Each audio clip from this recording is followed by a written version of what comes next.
In a major international success, the Al-Qaeda chief Ayman Al Zawahiri was droned dead by US forces in Afghanistan.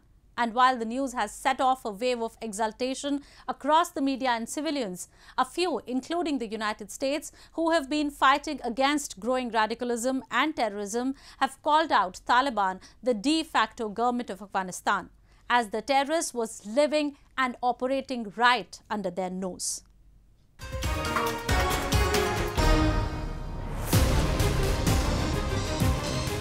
July 31, 2022.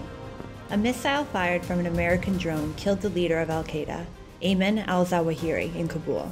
The strike was the biggest blow to the terrorist group since the killing of the 9/11 mastermind Osama bin Laden in Pakistan over a decade ago.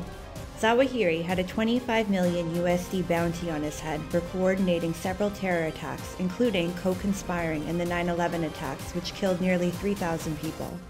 According to several media reports, U.S. intelligence tracked down Osama's successor in Afghanistan early this year, after he relocated from Pakistan to an upscale neighborhood in Kabul. No matter how long it takes, no matter where you hide, if you are a threat to our people, the United States will find you and take you out. While the news of Zawahiri's killing was welcomed the world over, it is another embarrassment to the Taliban, which had promised to wipe out all terrorist groups from its territory during the Doha Agreement. In an attempt to save face, the Taliban have claimed that the regime had no information about the Al-Qaeda leader's presence in Afghanistan.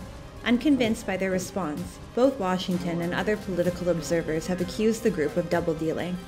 The fact that Zawahiri's hideout was less than 2 kilometers away from the Taliban's intelligence headquarters in Kabul poses some serious questions before the Afghan leadership.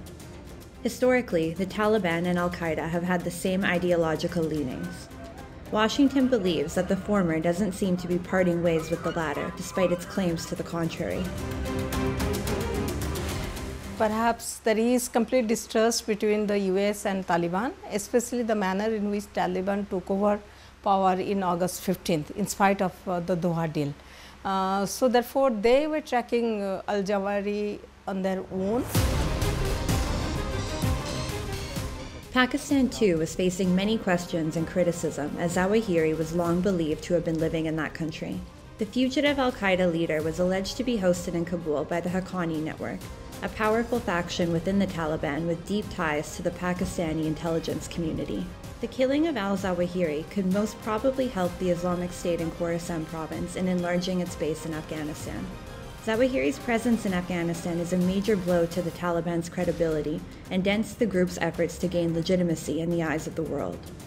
Harboring one of the most wanted men in the world does not help their cause.